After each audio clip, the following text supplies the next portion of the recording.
On June 4th and 5th, youths from all over the world gathered in the midst of the pandemic to organize the Youth Summit.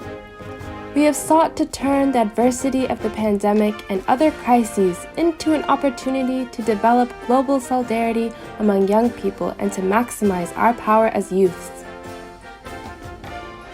In his annual peace proposal this year, Dr. Daisaku Ikeda, the founder of Soka University of America, proposed the holding of a Beyond COVID-19 Youth Summit, a convening of young people to discuss the kind of world they would like to see in the aftermath of this crisis. In that same spirit, we, youths of the world, rose up to engage in dialogue to create happiness and peace as global citizens.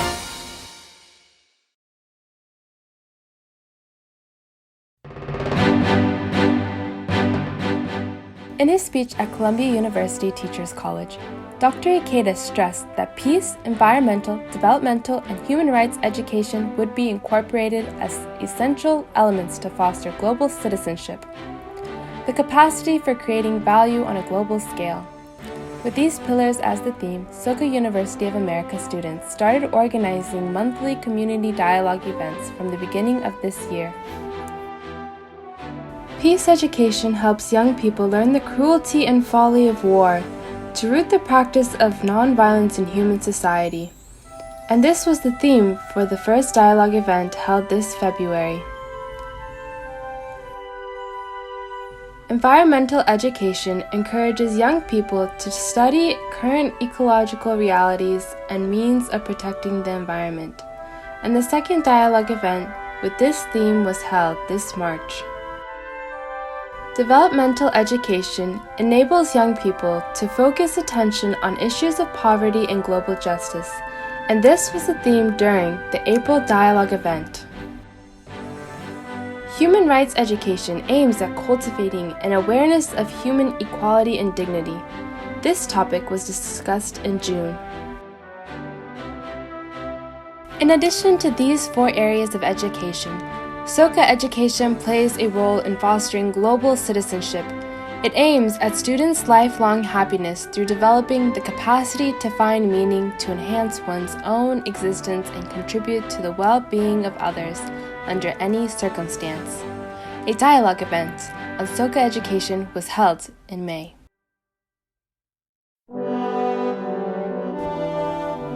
Under the theme of Global Citizens, We Arise in a Time of Crisis, the Youth Summit was held on June 4th and 5th. 150 young people from 18 countries participated in this summit. The goal of this 2-day event was for each participant to practice the 4 intertwined processes of global citizenship education suggested by Dr. Ikeda.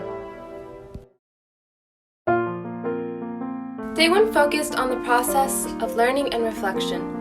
We shared the problems and worries that each of us has faced in the past and our fears for the future. We also discussed the global issues that we think are important and the connections and relationships between them and our lives and actions. And this provided us with a new opportunity to learn and reflect.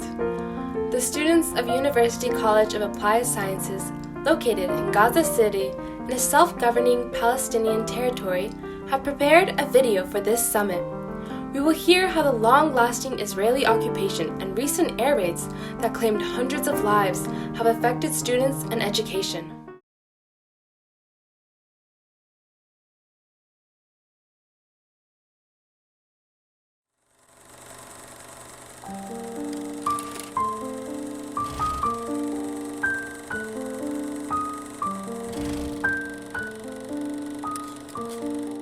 Hello, this is Asil Ghaban from the Gaza Strip. Education in Palestine, like any other aspects of life, has been negatively affected under the occupation, either in Gaza or in the occupied West Bank. So, living in an area of protracted crises such as Palestine makes the teaching and learning environment unsafe for Palestinian school or university students and prevents them from exercising their right to have safe access to quality education. Gaza youths in particular face stressful and challenging circumstances under the siege and the successive aggressions that directly targeted the educational infrastructure.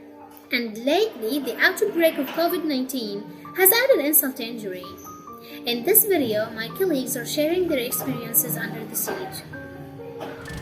I am Mahmoud from Gaza Strip. I like to learn and new skills and know about history and civilization of the other country. But with the suffocating siege on Gaza, I cannot reach the city next to me.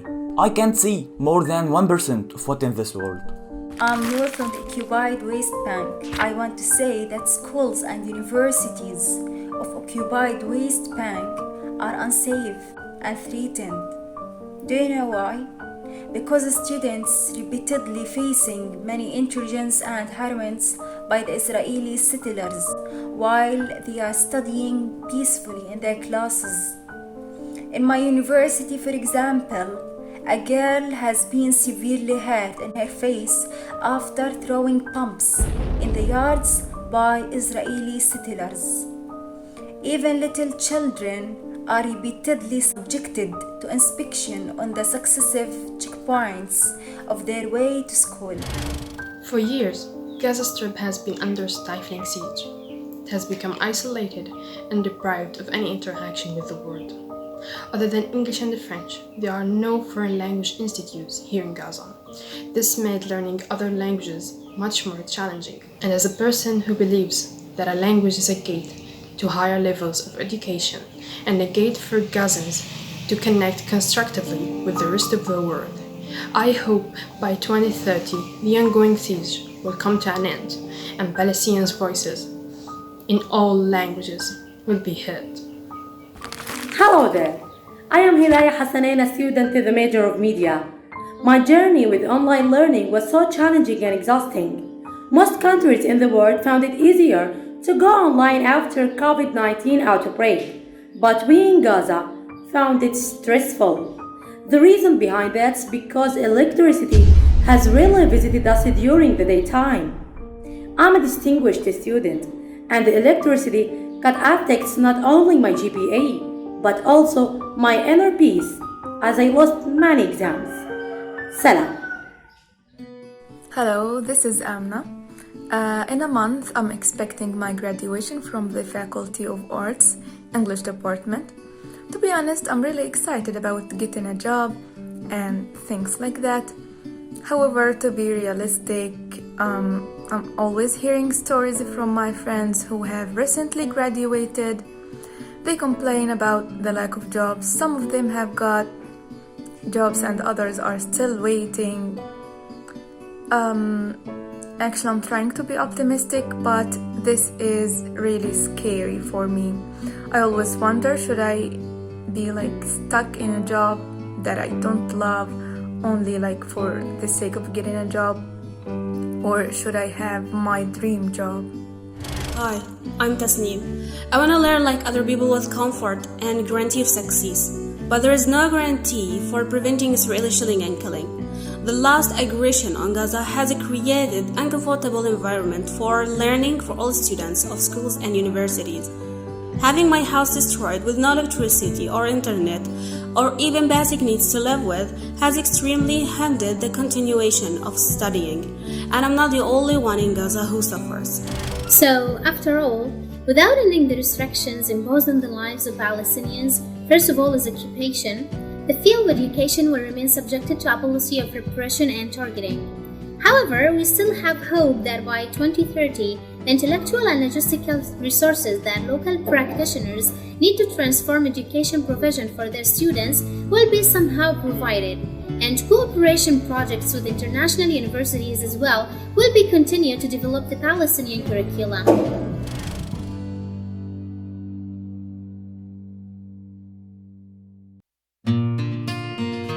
Day 2 focused on the process of empowerment and leadership. We shared our unique strengths as individuals and as youth explored ways to maximize them. We further discussed how we can take action individually and collectively to achieve the vision and goals we have for the post-pandemic world and toward 2030. We'd like to end by hearing some of the youth sharing about their visions for the future and their resolutions.